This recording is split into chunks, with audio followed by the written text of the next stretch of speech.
Welcome to Basketball Heads Live. I'm your host, Glenn Poole Harding, and tonight we have a very special guest. This basketball head is a Harlem legend with an amazing basketball story.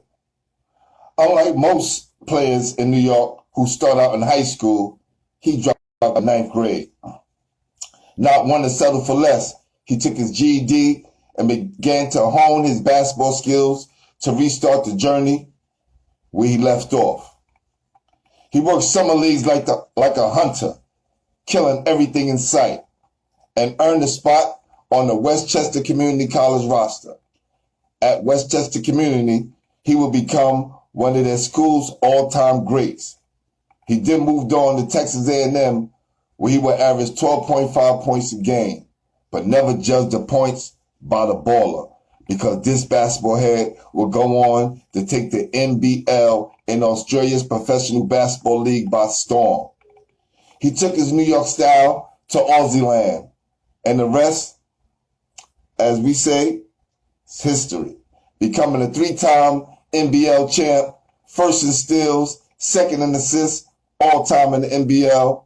Not bad for a kid some said would never make it. Without further ado, help me welcome to the show, Westchester Community College and Texas A&M great and three-time NBL champ, Darryl D. Mack McDonald. Y'all ready?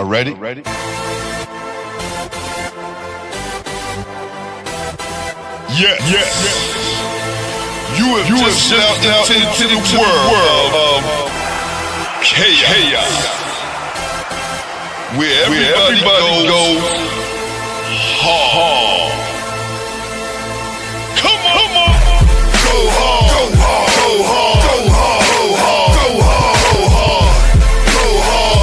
Go home. Never back down. You gotta hold your own. Go hard. East Coast. Go hard. West Coast. Go hard. Midwest. Go hard. Dirty.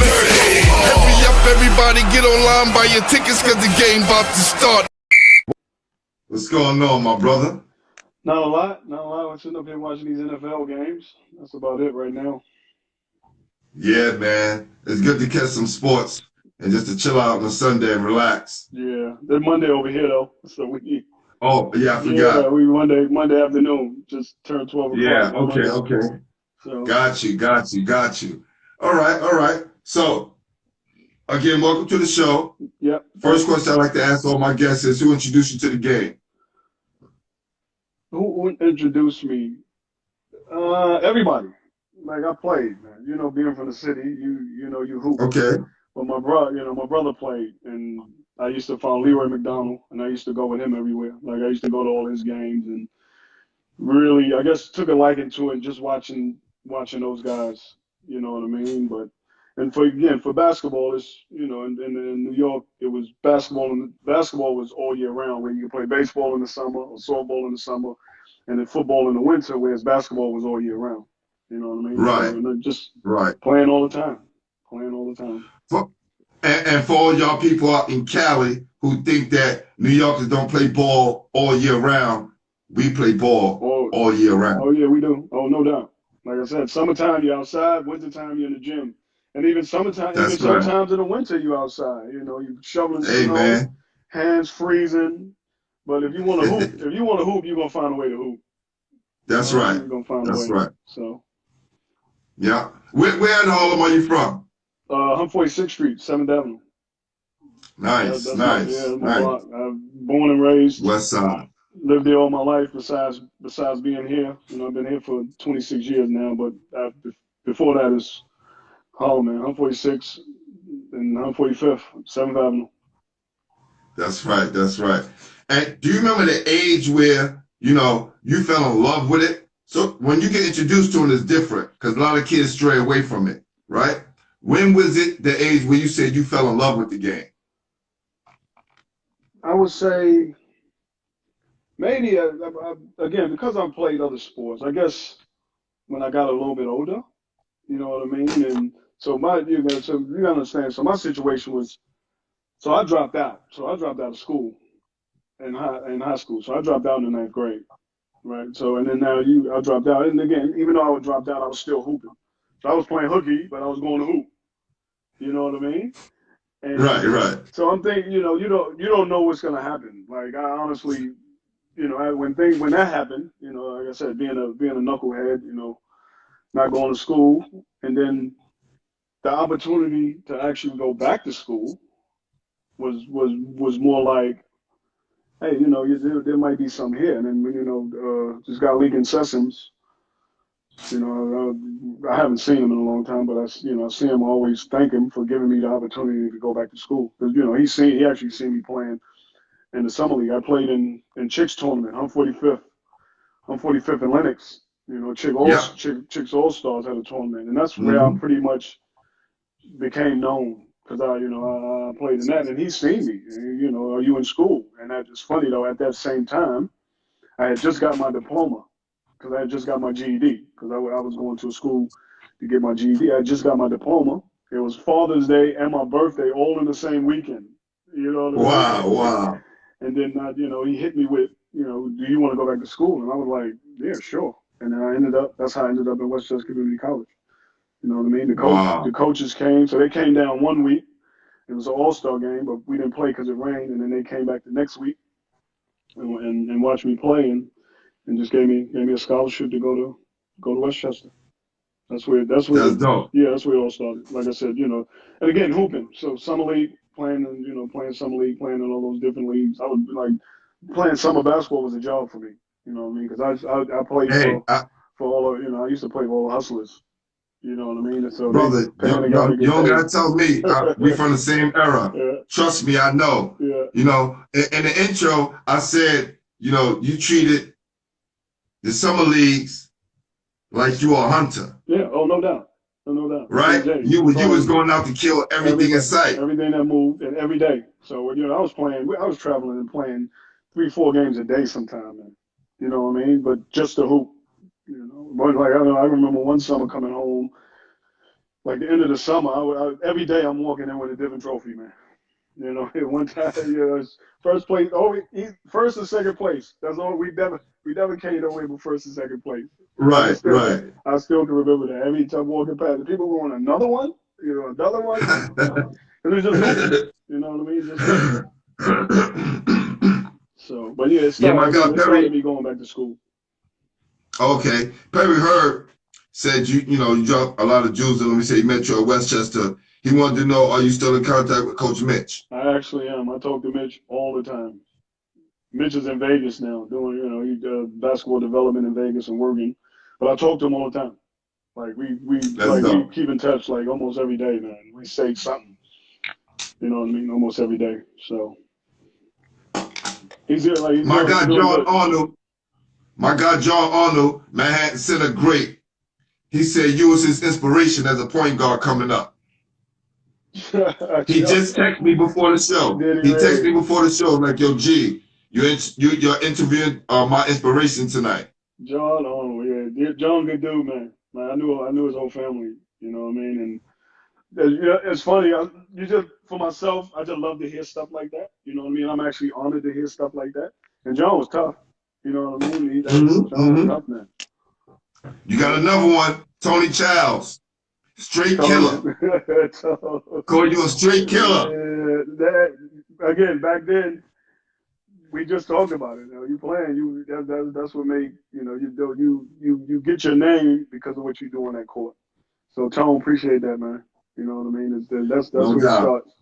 Like I said, I just took I just took mine overseas. I didn't stay. I got the opportunity to go. I played in the CBA for years, and then the opportunity came for me to go to Australia, and I jumped on it.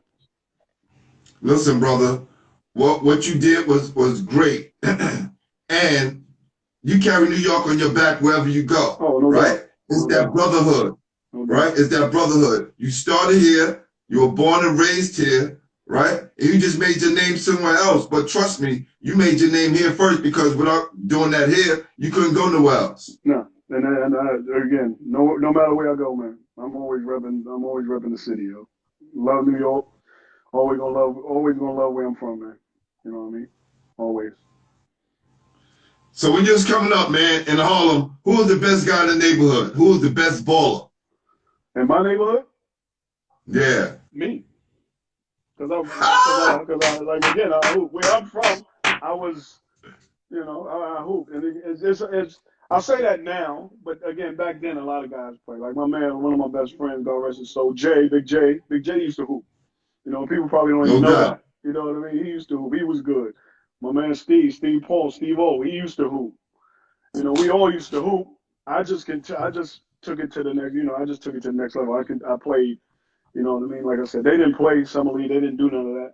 I ended up playing in those leagues. So it just carried weight, just carried me on to where I am now. Awesome, So, awesome. Let's make some noise for that, man.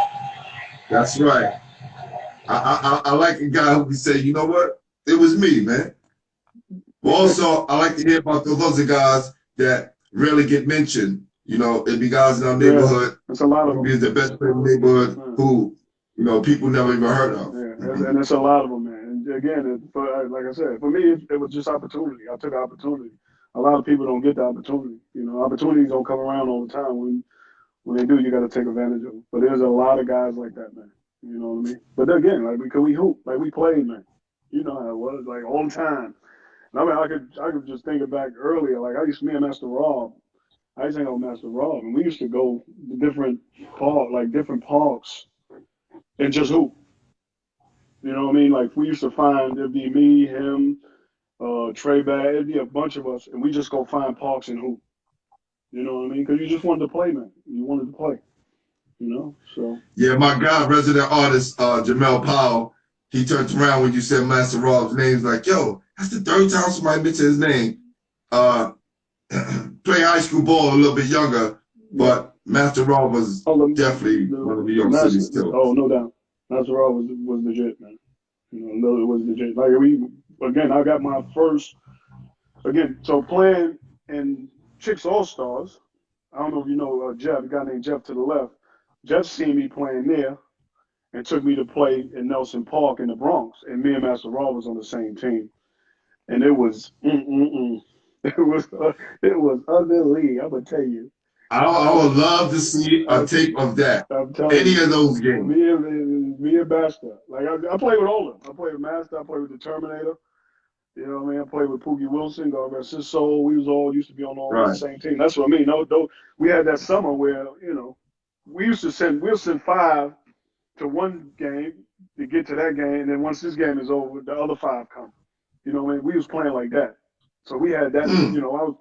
We was playing that much, and we had that many. You know what I mean? We was playing on that many teams, but it was fun, man. Like it was fun.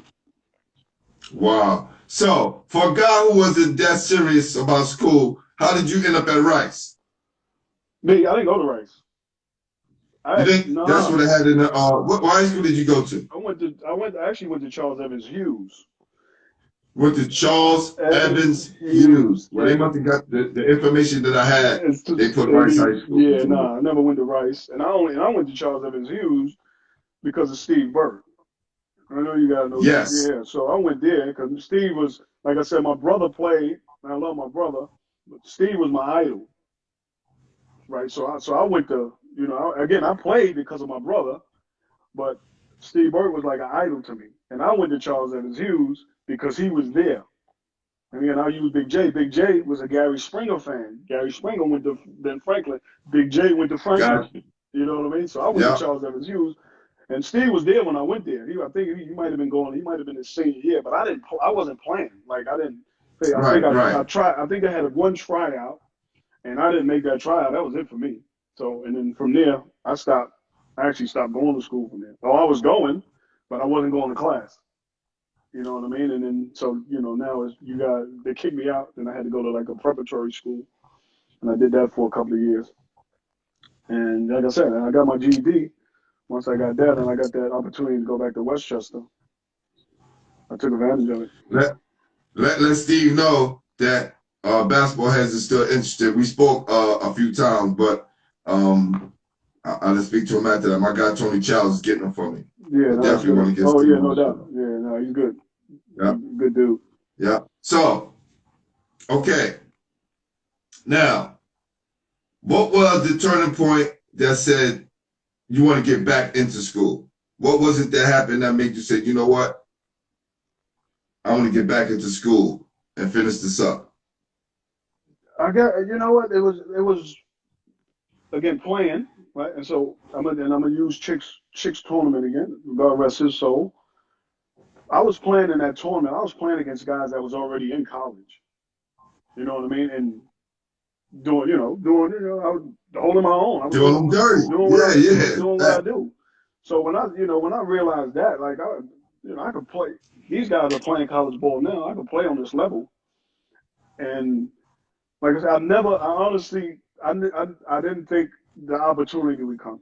I just played. And then when Lincoln pulled up on me that day and asked me if I wanted to go back to school, I was like, you know what, sure. I had my diploma. I'll go to junior because my brother Leroy went to junior college. Oh, he went to prep school. I said, yeah, I'll go.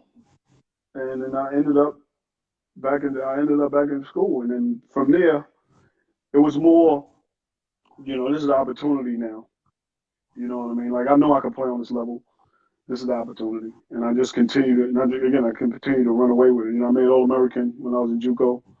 And then signed at Texas A&M. I did that early. Like, I signed at A&M. We went on a visit. Me and another guy from the school both went on a visit. So I signed there in the early signing period. And again, I didn't get it. I got offers, but not from no really big schools. You know what I mean? So signing with Texas A&M early was probably was good for me. Yeah. What was it about Texas A&M that caught your attention right off the bat? You know what? It was just we went there, and so you go on your visit, you get a couple of guys. So Todd Holloway, another, God rest his soul. Him and Don Marbury, Stephon Marbury's brother. Yes, that's right. I am a Lincoln rail spinner. Yeah. Thanks. So Don and Todd took me and Jimmy McGee. Jimmy McGee was the guy that went with me. They took us on our tour around the school. And it was just, they were just giving us a rundown how it was, man. You know what I mean? Like, it wasn't nothing crazy. We just had a good time. So the time we was there was only a weekend, but they looked out for us. Took us different places. We ate well, and that was it. Like, okay, I'll go here. Like, kind of like I said, just to get it out the way. You know what I mean? And the fact that Don was there and had success as a New York City guard. He did, yeah. Right? That just showed that you can go there and do your thing as well. Exactly. Because Don was one of the best players in the Southwest Conference. You know what I mean? I think he led. Oh yes, for sure. The leading scorer.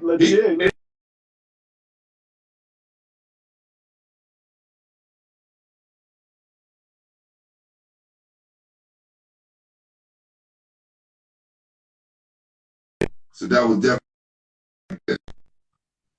You there? So, yeah, I'm here. Okay, I couldn't hear. It just blinked out. So can you see me? I can see you now. Yeah. So Don, Cool. I think Don led the Southwest Conference in scoring, man. Like, he was tough. Yeah, definitely. And Todd, in 2 years, we came to school all-time leading scorer. Okay, yeah, no, yeah. Good. He was tough, man. And Todd was tough. Like, Todd was tough too. Todd was interesting because he was Rory Holloway's brother, and Rory Holloway was Mike Tyson's best friend. So yeah, I know exactly who he is. They actually came to one of our games. We played in Connecticut in the tournament, and they came to one of our games. It was crazy. Wow. Yeah, it was wild. So just imagine the excitement that was going on during that time. Yeah, no, it was good. Yeah, it was good. So yeah, that's why I went to A&M. And again, me and the other guy, this guy that was in school with me, we went on a package deal.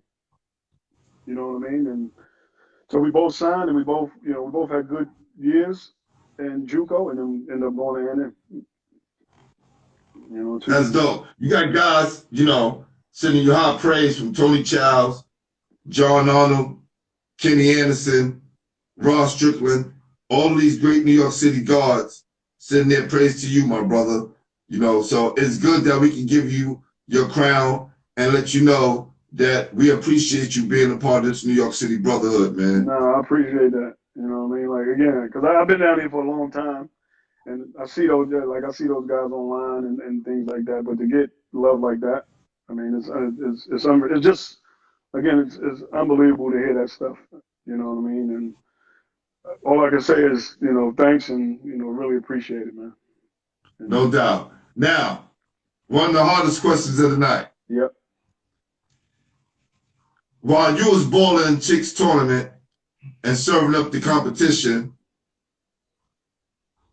who ass did you bust to solidify the fact that you was one of the top players and that you could play on the level of some of those college guys that you was playing against? It's hard. That's a hard one to answer. What was that one game, D? That one game when you left and you was like, you know what? I'm one of those guys. We played, I can't remember the name of the team, but they had, because we was called Young Boys Make Noise. Okay, so me, Darryl, James Ice was one. Mario Eli was on that team. Mario. Craig Weir was on that team. So we was called Young Boys Make Noise. And we played against, and I know Alex Hooper was on the team. Bill Sadler was on their team. I think Troy Russell was on that team. I can't remember everybody, but I think we ended up beating them. And that pretty much was like, yo, these guys, he can play on this level. You know what I mean? And from there, like I said, I got that, Jeff took me to Nelson Park with me and Master. And from there, and now it's just, everything is rolling. Now you're hooping. You know what I mean? Now you're hooping. You're playing with all these different guys. You know what I mean? I played with Chick, for a summer. I was on a team with, Jack Bama. Like we had a crew, man. And, we played in Mount Vernon. So we played against these guys in Mount Vernon.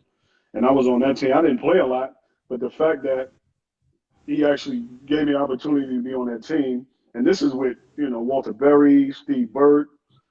It was a crew, man.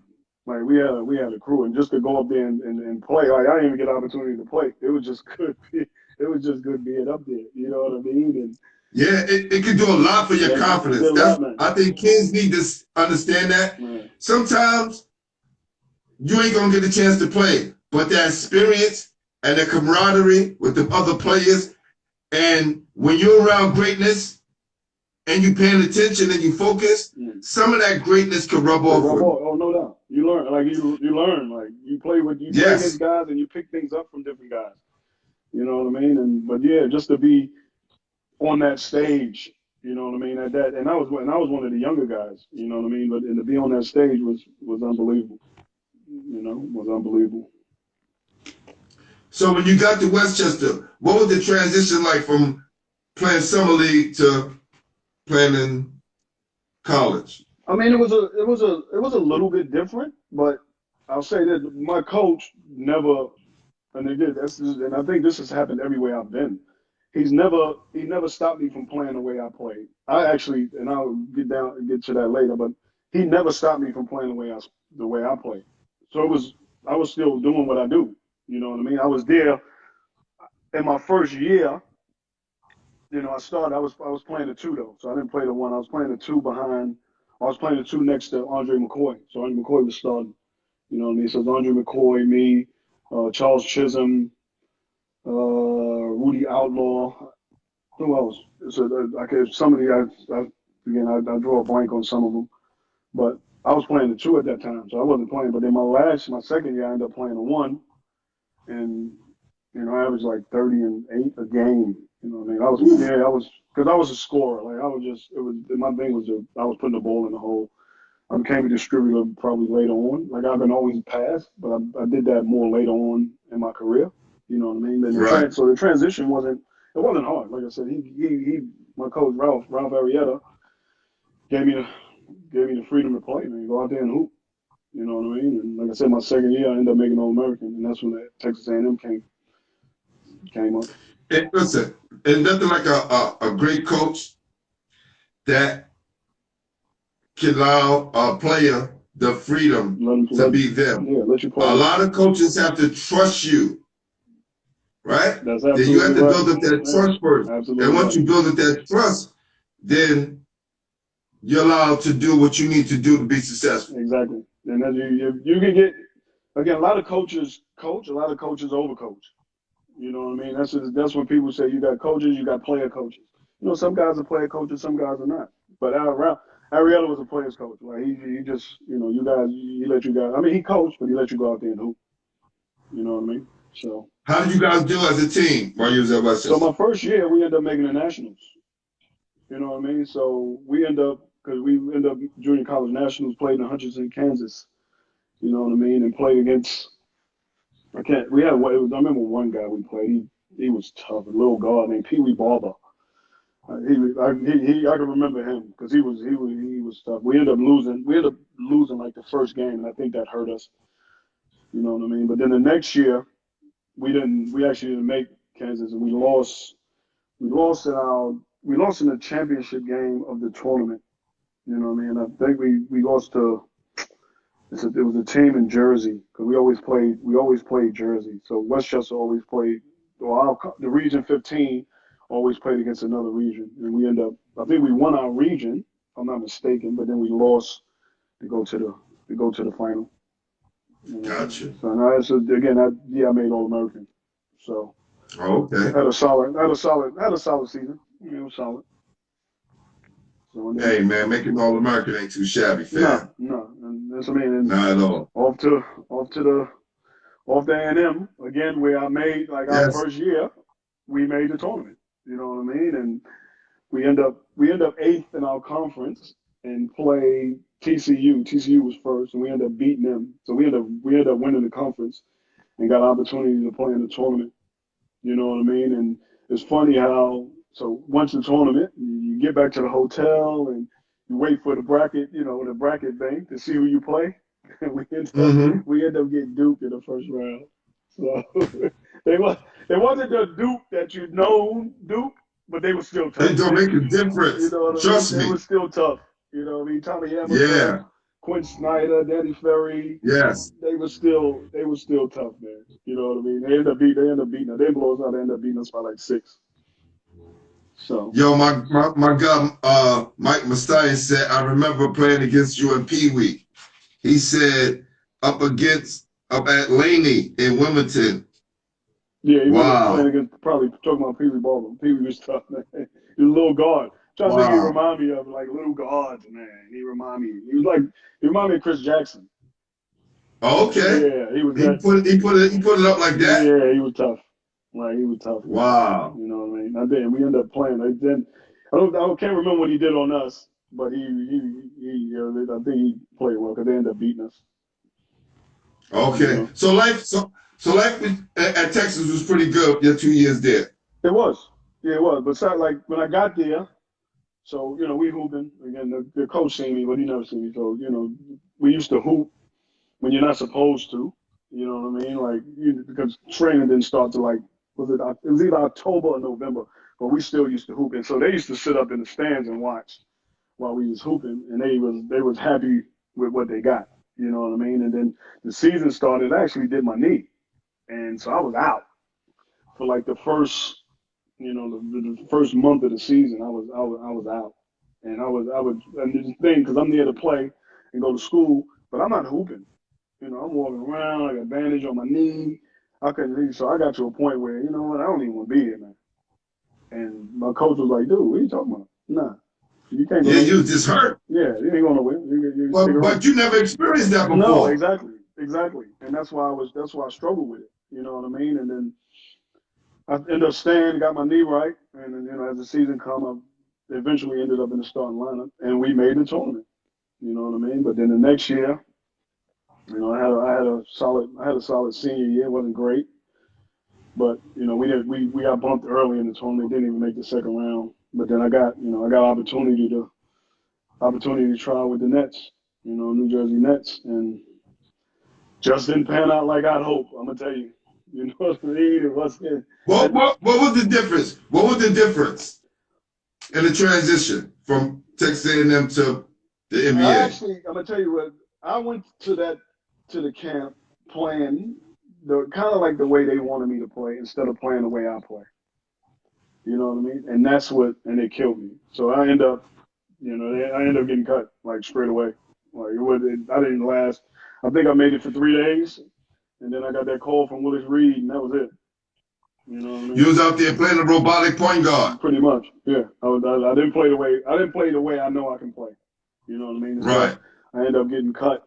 You know what I mean? And then that was it. You know, Billy Donovan was in that camp, and he was good. There was a couple of other guys that was really good, and yeah, I was home, and then now I'm back home. Right. You know, back on the block. You know, I got 3 kids now, so I gotta earn a living. You know, I had to get a job. Yeah.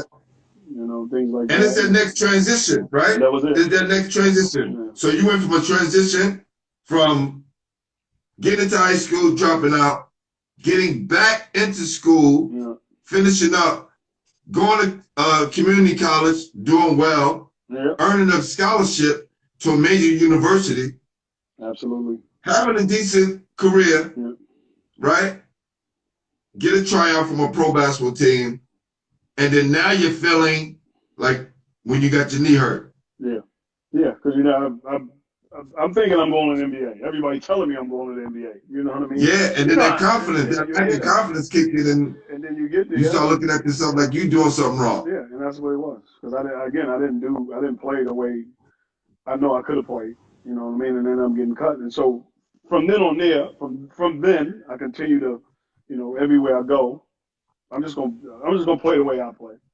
You know what I mean? That's right. And it ended up, helping me in the long run. So I didn't play for almost. I was still playing, but playing, just playing with the fellas, just going to play on a, Monday and Wednesday night down at, it was a church on Hum 40. I think it was a Hum 40, either Hum 43rd between 7th and Lenox. I used to go hoop there. And then, the crazy thing happened to me is I was working at Toys R Us. I got 3 boys, so I'm working at Toys R Us. And one night, New Year's Day, me and my boy, Eric, we on our way to work. And so we walk in the store. This guy follows us in the store. These guys follow us to the store, don't say nothing. And we walk out of the store. They get in their car. I'm crossing the street. Strick, what's up, bro? What's up, my brother? Appreciate the love, man. Appreciate the love. So we crossing the street, and these guys make a U-turn in front of us. You get what I mean? And so me and my boy, we ain't saying nothing. So this is on the Hum 45th. Again, I live on the Hum 46th.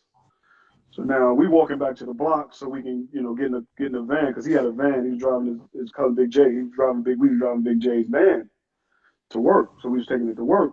And so they make a U-turn all the way up 8th, come back down 7th, and come straight down the block. And so I looked at I looked at my guy and I was like, yo, these guys, why they keep following us? Right. What are you talking? And so guy stopped at the light, got out the back, man, pulled out a shotgun, fired on us. Didn't even know who it was. Me and my guy, we just took off running. And they were. Wow, I thought you was gonna say it was like the cops or something. No, we don't. I don't know who it was, man. We don't know. Who wow. It was. But they fired on us, and I didn't get me and my friend didn't get hit, but it was the guy that was out there ended up getting hit in his foot. You know what I mean? And so now, the crazy thing. Thank God. Yeah. Man. So now I gotta, I call my man, and he comes uptown, and he's like, oh well, now I gotta walk around with a pistol, and that's not me. You know what I mean? But I did that for a couple of weeks. And then my brother, so I got my brothers lived in Connecticut. So one of my brothers was in the Navy, one was in the Army. They was living in Connecticut. So my brother said, yo, just come stay up here, man. So I ended up moving to Connecticut, man. I ended up staying in Connecticut for like five months before I got an opportunity to play again. But when I was in Connecticut, I was playing every night. So I had a job. So I was working on a Navy base in Connecticut. You know what I mean? But my brother Andre, used to, take me to work, drop me off at the gym, pick me up every day. Every day. And I used to come back. I come back to New York to see because my kids were still there. So my kids and my girl was still living there. So every weekend I would come back, and then on the Monday or the Sunday night, I go back up to Connecticut. But I was hooping. I was hooping the whole time. And then I get a call, for a tryout. So I got an opportunity to try out with Topeka, the CBA, Topeka, Kansas. You know what I mean? And I get there, and again, it was weird though. Like it was a weird kind of, you know what I mean? Like a weird kind of tryout, but didn't make it. Right? So I ended up getting cut. Right? So I ended up getting cut. So now I'm back in Connecticut. So I go back to Connecticut, stay with my brother, and then no sooner than a month later, the guy calls me back. Right? But it wasn't to play with Topeka. It was to play in the 6'4" and under league, the WBL. Right? Yes, I remember that. Yes. WBL. So I went and tried out for that. Right? So I ended up trying out for that. I ended up getting cut again. So I didn't make that league. Right? But then the same thing happened. And I was still June 28th, my daughter was born. June 28th, 1980. My daughter was born on the same day they called me. 1991. They called me. The guy called me back again. So I ended up going. Now I'm actually on the team. So I had to meet them. We had a game. I'm in New York. We had a game in Roxbury, Boston. Is it Roxbury? Something like that? Yeah. So we had a game there. Yes. So I had to meet them. I had to bring my stuff and meet them in Roxbury, Boston for a game. And then from there, we flew from there because I was in Vegas. My team was in Vegas. So I ended up going to Vegas and playing a year or playing a summer. And then, I got an opportunity through that. I got an opportunity to play in the CBA. So I played at with Charlie Rosen. I played at Charlie Rosen, Oklahoma City. First year, Oklahoma City in the CBA. So they had a CBA team before they had an NBA team. And I was on that team. Wow. Right? So it's crazy how things happen. So I'm on that team. Make it get there, try out, we play. I'm on the team. We have a game. I can't remember when it was, but I'm in the game at the end of the game. I foul AJ Winder. Right? AJ Winder. I foul him, put him on the line to win the game. He cut me. That night. He cut me before I got back to Oklahoma City. So now I had to fly back to Oklahoma City, get my stuff, fly back to New York. So I ended up getting back to New York. I'm in New York for 5 days. He calls me back. Yo, brother. First of all, James Major said he was your roommate in that league. And where? James Majors, Bishop Lockland Seton Hall great. You there? I'm here. I was his roommate.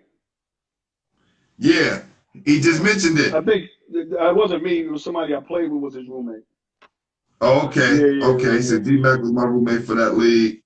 That's it. I remember he said he played in that league. No. Okay, D, how are you feeling? Are you distraught? Are you willing to give up at this moment, or are you still willing to give it another chance? I just wanted to play, man. I was never giving up. Like that's the motto I live by to this day, man. I don't never give up. You know what I mean? But a week later, he calls me back and then pays me more money to finish the season. Not mad at that. Actually, yeah, James. I know James. He was my roommate. Yes. He was in Vegas. But yeah, no, he called me back. So now I'm finishing the CBA season. Then the end of the season, they traded me to Sioux Falls. So then I ended up in Sioux Falls. So I played there. So I was playing again. I was playing like 11 months out of the year. So I'm playing pretty much all year. You know what I mean? So from the CBA, I would go home for about a week or two, and then I'm playing in the 6'4" and under league. Or it changed every year. The league changed. It was 6'4" and under league for like 2 years. Then it turned into another league, and then it ended up in Canada. So the last time I played in it, it was in Canada. And then the crazy thing is after that my last season in Canada, I got an opportunity to go to the Philippines. Right? So this is the summer, Canada, then the Philippines. So I got an opportunity to go to the Philippines. And I get over there, 6'2" and under league. Right? Damn. In the Philippines, it was 6'2" and under league. And so I get there, and I'm doing what I do. So I'm a distributor. So I'm passing, I'm giving the ball up. And the head coach, we went to dinner. He took me. Mm-hmm. We sat down to eat. He said, "Listen," he said, "don't pass." He said, "Never pass the ball. Shoot it every time you get it. Do not pass the ball to nobody. Shoot the ball every time you get the ball." Did that light go That light off? went off. So next day, I'm jacking. I'm jacking. I'm shooting every time. I'm just shooting every time, jacking it up, Right. Hold on, just getting it up. Right? That's crazy. I'm putting it up now. So I had to get measured. Right? So they measured me at 6'2" and a quarter. Right? So listen, they measured me at 6'2" and a quarter. So that night, I'm asleep. I get a knock on my door, 4:00 in the morning. Because I had a guy driving me around, so I had a driver. So he drive, I said, "Dude, it's 4:00 in the morning. What do you want?" He goes, "We're gonna get your height down." No bullshit. This is no bullshit, dude. He said, "We're gonna get your height down." And I'm sitting up going, "How you gonna get my height down? Like, how you gonna do this?" He goes, "Listen, come with me." So this 4:00 in the morning, I jump in the car, take me to the barber shop. I get all my hair cut off. Right? So he cuts off all my hair. Then we go to a park. He said, get out. I don't know, get out. Where am I going? What are you talking about? Get out, dude. Like, where am I going? He said, "You got to run." Where am I running to? He said, "No, you got to run so you can get tired." Right? I'm telling you, this is no joke. So you got to run so you can get tired. So I get out. I'm running around the park. I'm just running around and just running around in circles, and I get tired. They take me to where the measurement is. Right? So I get to the measurement, take me to the bathroom. So I get in the bathroom. They bring, and I can't remember if it was a midget or a little boy. It was one of, but they put him on my shoulder. So now I'm in the bathroom with a midget on my shoulder, walking around with a midget on my shoulder for like 15 minutes. So now I'm tired. Again, of course, I go get measured. I'm measured at 6'2" and an 1/8. They gave me $100, man. Send me home. Wow. No bullshit. Gave me $100, sent me home. And so from there, I end up going back to the CBA, and that was my last year in the CBA. Wow. Man. And how did you get over to the NBL, which especially is in its infancy stages? So I got there out of the CBA, playing in the CBA. So I was actually starting. So I was starting at the 2, playing beside Cedric Hunter. So my last year I was playing behind Cedric Hunter. But the season before, the point guard, and I think it might have been Corey Gaines. I think he got injured. So I started like the last 10 games. First game, might have been the first or second game out of those. The last 5 games. So the last 5 games, my first game, I had 22. This is a CBA game. So I had 22, 24, 11, and 7 in the game. Say that again? 22 points, 24 assists, or either vice versa. Either or. 11 rebounds, 7 steals in this game. And I was playing, we ended up winning the game, and I was playing with Bobby Fields, God rest his soul. He had 40 in that game. And at the end of the season, he ended up getting a call up to the NBA. He stayed in the NBA after that. So the next year, carrying over, I ended up starting. So I ended up starting at the 2 with Cedric. But when Ced go out, I played the backup 1. Now, gotcha. Another one of these games. So we playing a game. So we playing against Rapid City. Rapid City was the team that had all the NBA guys. So all the NBA guys went to Rapid City because they had all the money, and they was paying these guys not NBA money, but they was paying them more than what everybody else was getting. So that's why they went there.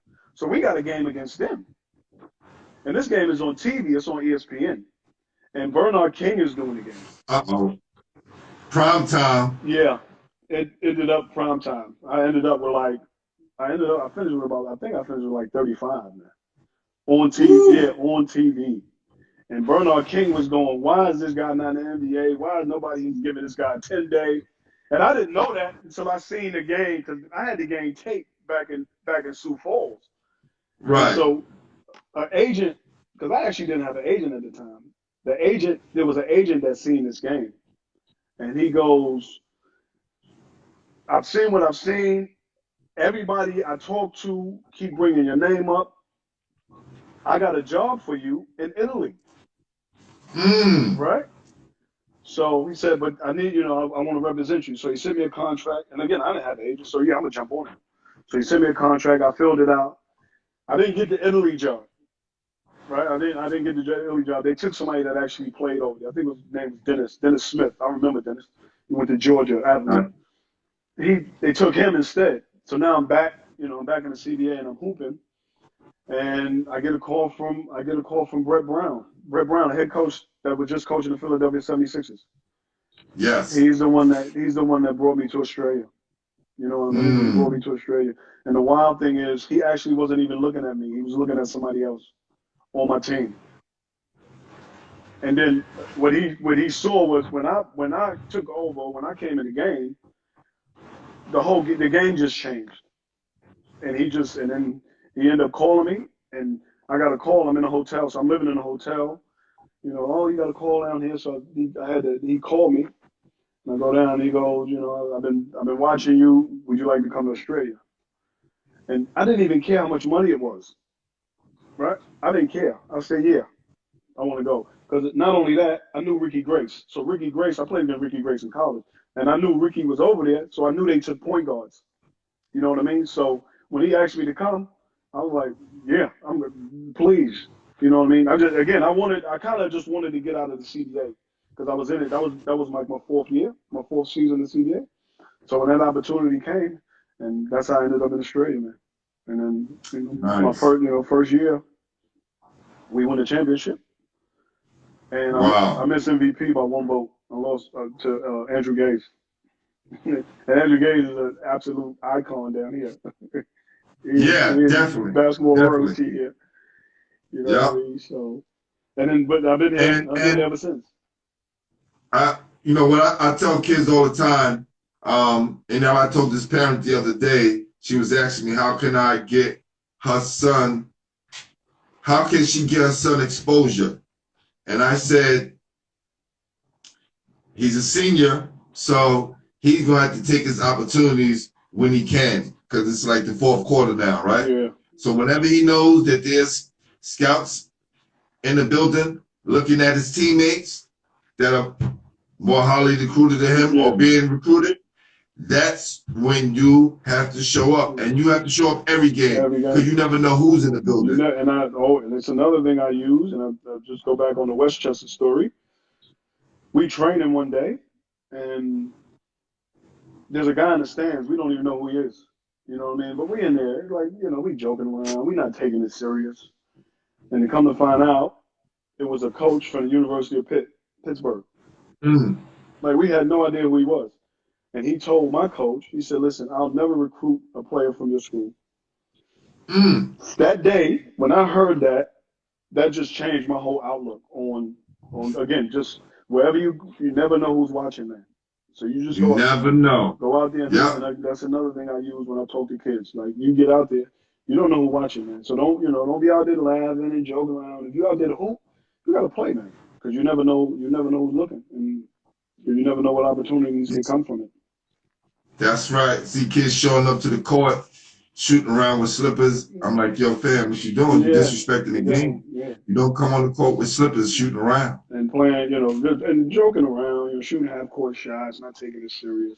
And coaches see that. Listen, bro, if you give a kid a basketball in the gym, the first shot he's going to take is the three-pointer. Yeah. But that's where the game is going, too, though. You know what I mean? That's what they see. That's where the game was. And I wasn't, again, I wasn't a great shooter. I was, I'm getting to the rim. That was my game. I had to become a decent shooter throughout my career. You know what I mean? Just to be respected, especially, down here. So I became a better shooter as my career went on. But that's what they see. You know what I mean? That's what they see. So, but yeah. What did you learn about yourself playing in the NBL all those years? What did you learn about yourself? You know what? Like for me, I understood the game. Like I can always read the game, and that's where that's where I was. You know, I was like smart. Like I could read the game, passes ahead, and this is what I tell. This is what I tell my guards. You know, any guards that I'm training, point guards that I work out, because you know I do some development stuff too, and I go, dude, you gotta read the game. You know, passes 2, 3 passes ahead. You know what I mean? And every time that ball hits your hands, take a snapshot of the floor.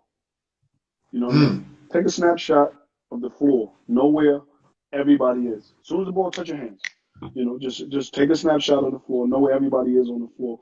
And I use that to my advantage. You know what I mean? I never let nobody speed me up.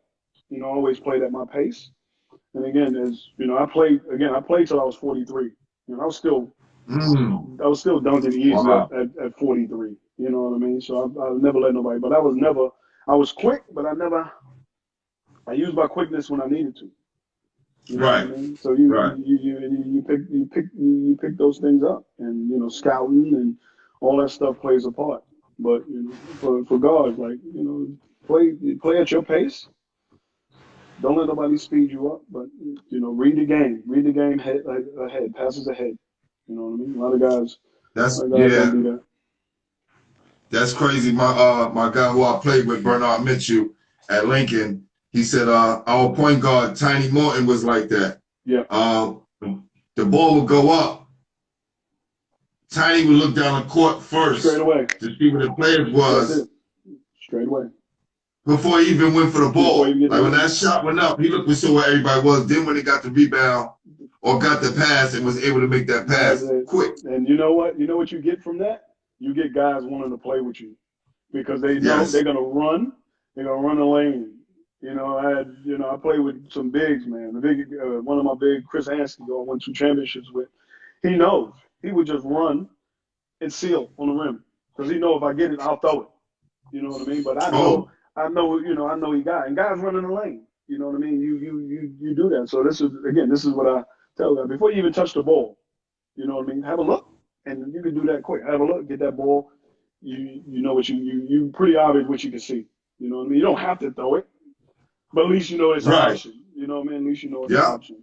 So I played with some great point guards from Silk Owens, Spice, Tiny Morton, Kenny Anderson, Ross Strickland. Yeah. And if you wasn't ready, that ball hit you upside the head. Yeah, it's funny. My first training camp when I was in Australia. So we go down to a town. It's about 4 hours from Melbourne. So we doing like a get together kind of bonding session. So we have a first training session. And we doing drills, and then we started hooping. You know, first pass, bang, right in the face. Hit one of my players in the face. And I said, dude, you better keep your heads up because it could be, you know what I mean? It could be coming. And dude, throughout the rest of the year, you know, they you know, I ended up averaging like 10.6 assists a game. So I had some guys that could score. You know what I mean? So, but yeah, that was first. And you was a thief, man. Oh yeah. You was a thief. You know where that come from? And that I tell people, how do you sticky fingers? How do you learn how to steal a ball like that? That that come from? That come from playing on the street. Like it's just anticipation, and that's what I try to tell them. I said it wasn't nothing that I learned. I just read the game, like you know what I mean. And scouting was part of it, like when you know what passes they're gonna make.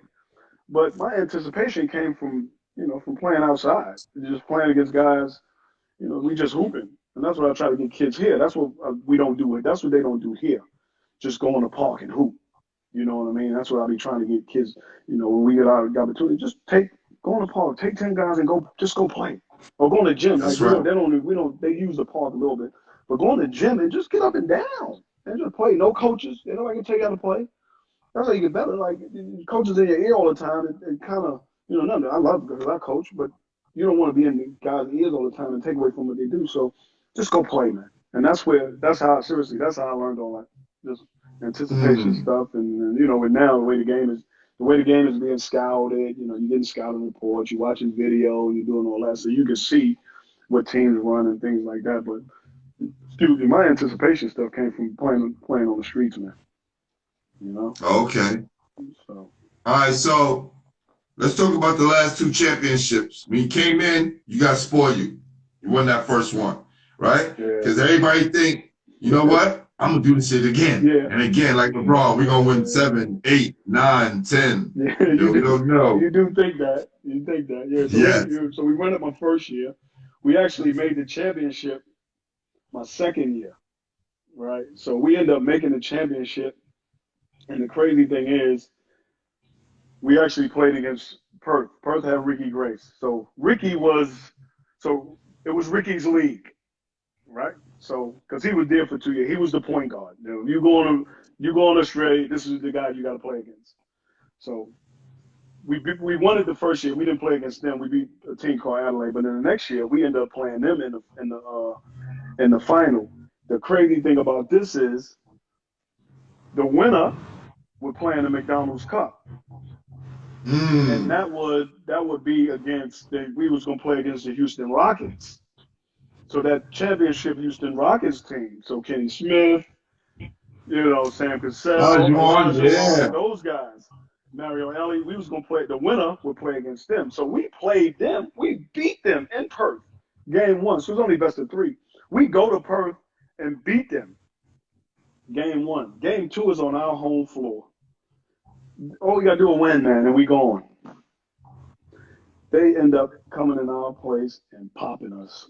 On our home floor, man. And I never forgot. It just killed me to miss that opportunity. And then game 3 was back in their place in Perth, and they ended up it wasn't even close, man. They ended up beating us by like 35. And then we had to pack our stuff. So we was going to London, because it was in London. We had to pack our stuff to go straight from there, jump on a plane, go to London. We got spanked, man. And then they end up going over there. They lost to Houston by like 40, but then end up beating like Real Madrid or somebody like that. So that was the opportunity. But like you said, you get there, you want to win it every year. And I was on teams that had opportunities to win, man. We just couldn't get there. But then, so the situation was, so I ended up. So it's funny how things happen. So I'm playing with a team called. I played with North Melbourne Giants, and I played for the Victoria Titans. The Victoria Titans folded. I ended up with the Victoria Giants. Now we wasn't that good, like, you know what I mean. So I only played 1 year with them. They cut me the next year, right? This is wild. So they cut me the next year. I ended up with the Melbourne Tigers. So now I'm playing with Andrew Gaze. I was coming off the bench. I actually won 6th man of the year. So I'm playing with Andrew Gaze, Leonard Copeland, Mark Brackey. So I'm playing with these guys. We had a nice crew, but we was all a little bit older, right? So we went to the playoffs, but we couldn't get out of the playoffs. So 2006 come, Andrew retires, Leonard and Brackey go to different clubs. They go to different clubs. So now it's wild, like it's crazy. So I get a call from Brendan Joyce. He's a head coach at Wollongong. So the team that LaMelo Ball played for. So he was the head coach there. He wanted me to come there. Right? He had a contract for me and everything. So the wild thing is I was also coaching a younger team. And the head coach, so Lindsey Gaze, Andrew Gaze's father, he also retired. So the assistant coach for that job, so the assistant coach ended up getting a head coaching job. Now I haven't even talked to them. The day before, so I was going to Wollongong to sign a contract.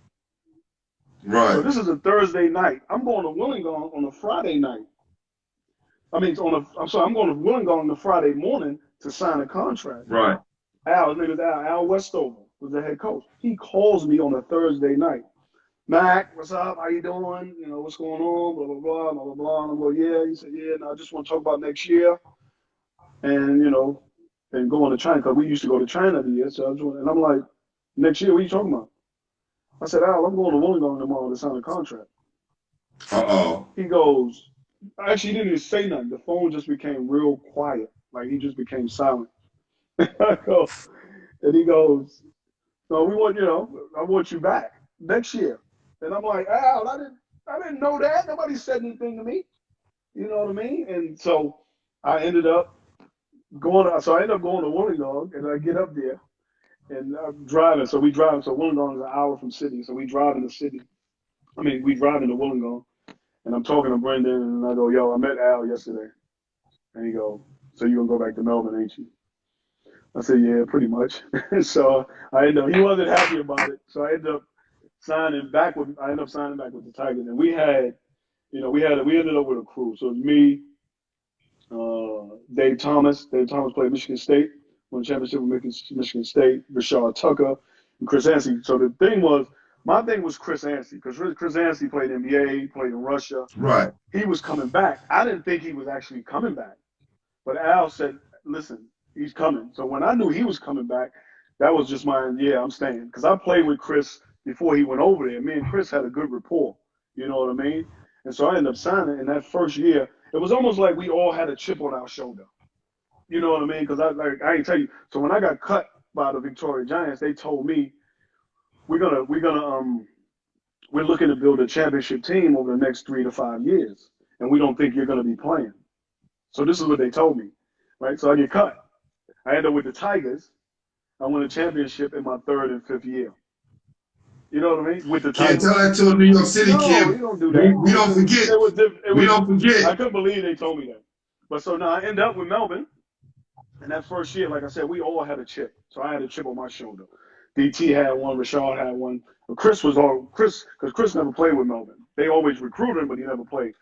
We went and we had just one of those seasons, man. You know what I mean? We had like a really, really good year. And then when the Sydney beat us, I think they beat us like 3 times during the regular season. And then we play them in the championship and end up sweeping them 3-0. You know what I mean? And then so the next year I'm starting, same.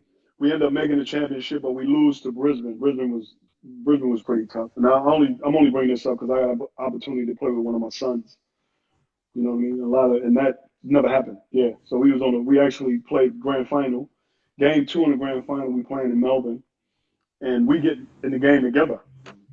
So we on the floor at the same time to finish the game. We up like 15 or something. So he put him in. I throw him an alley-oop, man. And he misses it. He missed that. He missed the alley-oop. This is our opportunity, dude. And you missed it. That's right. That's right. You missed the alley-oop. And he didn't stop playing. But so he played next year. I played next year. And it's funny though how the season went, and I'm playing. And we started off like 9-0. This is my last year. So we started off 9-0. And then, we end up playing like Sydney twice.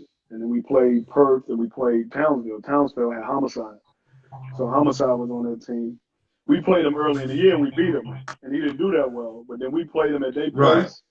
And he lit me up, dude. He gave me like 30. He gave me like 35 or something like that. Woo! After that game. So his Homicide, like he had a really good, I think he had a really, really good year.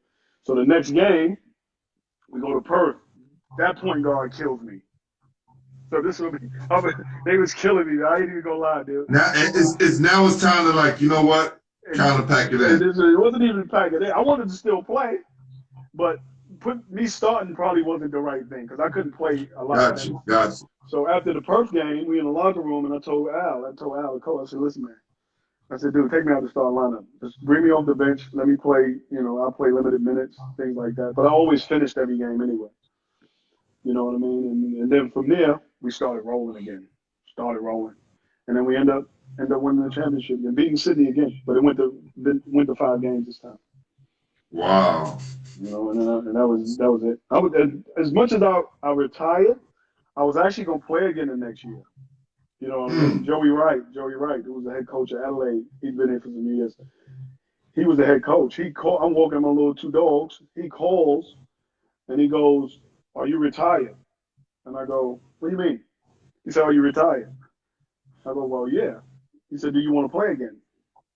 And I was like, "Yeah, sure." Because he was actually at Brisbane at the time. Right. I said, "Sure." He was like, "Yo, I want you to come up. You can play a year, and then you come on the coaching staff for the next 2 years. You want y'all to come to play." And it never happened because the team never happened. So that's what kept me kept me retired. Okay. So are you still first in steals and second assist in the NBL? All time, yeah. And I wanted the crazy thing is Wow. I wanted the assist. I wanted that assist title so bad because I lost Andrew Gaze. Andrew Gaze has it, but he played 7 more years than me. Wow. That's why I wanted it. That was the one. That was the one steals I knew I was gonna get because I was like I said, at my first 3 years I averaged like 4.5 assists a game.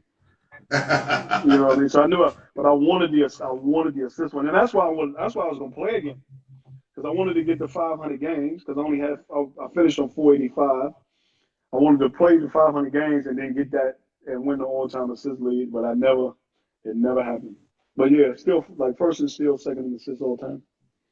Congratulations, man. Yeah, Now, I I speak to a appreciate lot that. of players about their transition from the game back to the real world. How was your transition from walking away from the game to come back to the real world?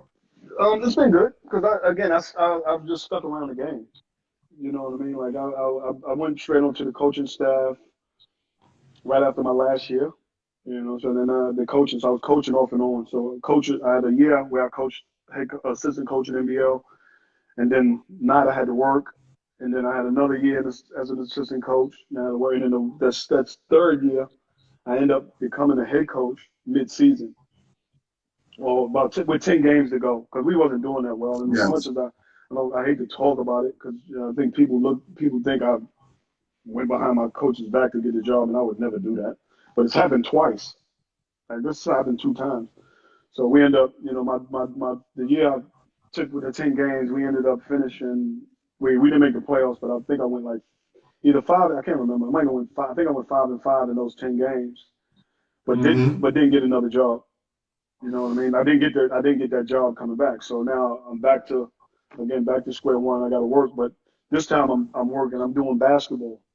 So I'm working with Sadell 3 and his son. Like we used to Nice. run this thing Nice. called AUBD, and it was like a morning program. We did that, and then we got to a point where we was doing an academy where we sent kids to college from over here. So I was doing that, and then another opportunity came to coaching in the NBL. Actually, Chris Asstst got the job, and he called me to be his assistant. Okay. And so I was assistant for 2 years, and then that third year, the same thing happened. Like we lost our first game. This is when they became the Melbourne. We became the Melbourne United. We lost our first game, and they fired him, and I ended up getting a head coaching job. And then we didn't make the playoffs. Didn't get another opportunity. You know what I mean? So, but what I do now, like I stick around. I'm still involved in the game. So I work with juniors.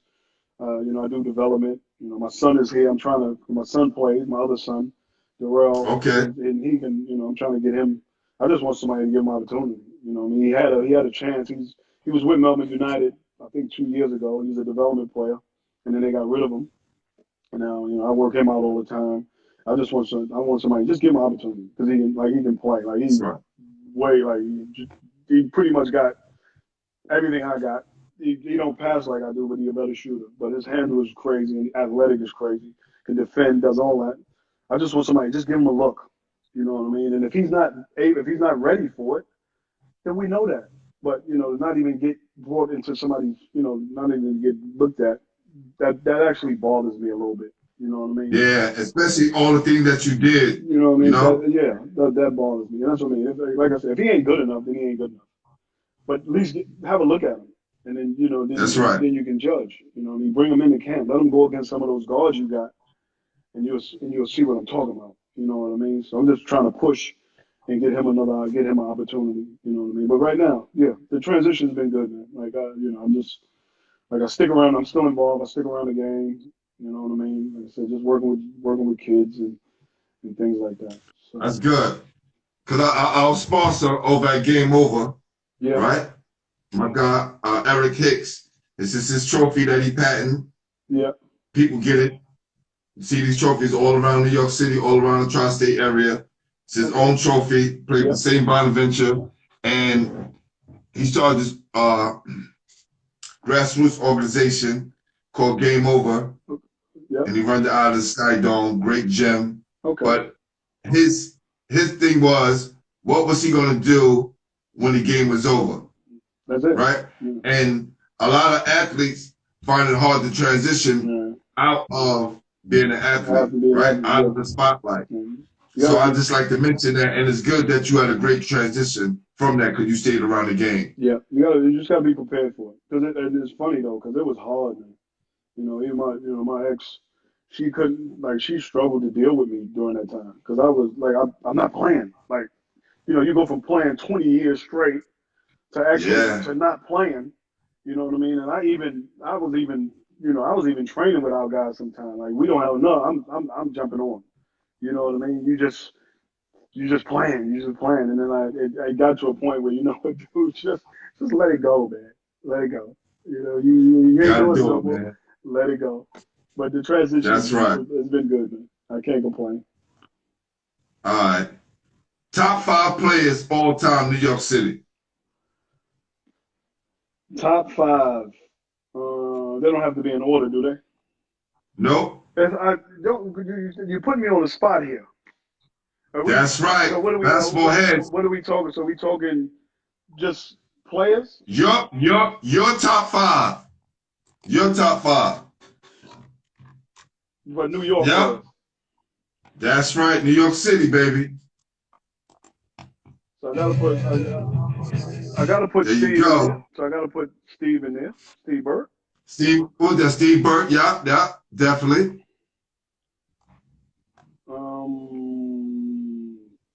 I'm putting it. So these are the guys that I play with, right? These are the guys I play. Mike, you're right. That's a tough question. So Steve Burt, Pookie Wilson. Pookie Wilson, yes. Facts. Pookie has to go in there. The Terminator has to go in there. Yes. Master Rob has to go in there. That's your 5 right there, fam. That's 4. Okay. And you said Steve Burke as well? Yeah, so Steve Burke, Pookie Wilson, Master Rob, Terminator, and the Doogie, man. The Dancing Doogie. Dancing Doogie. Who's supposed to be on the show as well, but he doesn't have Instagram. The Dancing Doogie. Those are, it could be more. Like, I could put other guys in there, but these are the guys, like I said, these are the guys that I played with. You know, that's real. And played, you know, very rarely played again. Most of the time I play with them, man. But those guys that's my top 5. Like, I can go on for days with players from New York. You know that. That's it, fam. So that'll be my top 5. Good, brother. So listen, from what I'm hearing, you satisfied with your basketball career? Yeah, no doubt. Because you were somebody who people, you know, didn't think was going to get to that level, and you surpassed some guys who had scholarships and was highly recruited, right? You went on and you rewrote the history books in the NBL, and now the league is on fire. Yeah, it is too, man. Like, it's just one of the best leagues in the world, to be honest. You know what I mean? When you get guys like I said, LaMelo Ball, RJ Hampton, those guys coming out here to play, it opened up some eyes, man. It's a good league, you know what I mean? But yeah, I'm happy because of where I come from and how I did it. You know what I mean? Yeah. Like, I was in a situation where, you know, I could have ended up in jail. You could end up anywhere. But I continue to work, you know, I continue to play. And it's like it's something I use, you know, never give up. You know, always give 100%. You know what I mean? Make sure, you know, you put that, because if you don't go hard, you know what I mean? Make sure you're going hard all the time. Because if you don't believe in yourself, nobody else will believe in you. You know what I mean? So. Well, I'm glad you said that because that's the name of our theme song here, Go Hard. And what we're about to do is show you. Ready? Wow. Hey, yo, that's wow. Oh, that's unbelievable, man. That's you with the tongue out. Yeah, I see that it. picture. I appreciate that, yo. That's wild, man. He was just doing that while he was talking to Yo, that's awesome, man. That is unbelievable. I appreciate that. No Appreciate that. doubt. That's awesome. Hey, yo.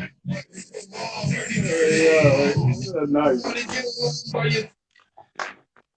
Yeah, my guy put his foot in that, man. Yeah, he did too, man. That's unreal, yo. That's awesome. I wish I could get it. Oh, nah, for sure. Just DM me your address, and I'm sending some pictures out next week. So Okay, yeah, I could do that. definitely get to that, I man. could do that. So I appreciate you, my brother. yeah, no, I appreciate you, man. Appreciate you having me Look, on. you have any news? You have any news that you want to break? You want to talk about your son making it Yeah. right to the league?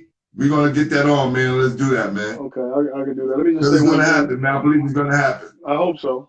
I hope so. I want to say one thing. I just want to say, rest in peace to Big Norm.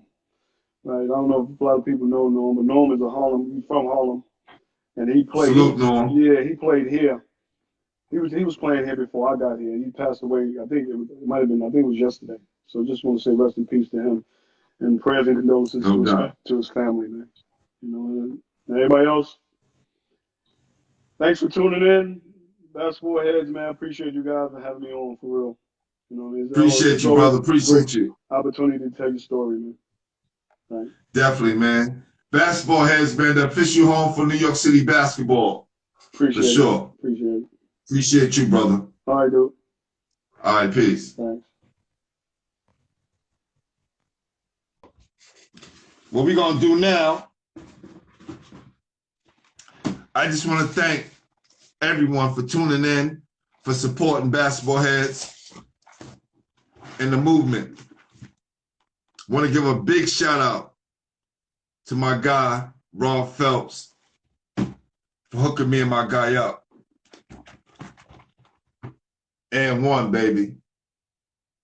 Salute to the company, and one.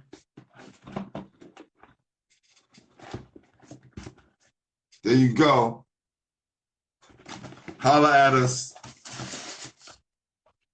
You could become a sponsor. Look at this. Oh, man. Look at these. Appreciate you, T. Right? It's that New York City brotherhood, man. That's what we do here. Basketball Live. Basketball Heads Live. We are the official home for New York City basketball. Peace.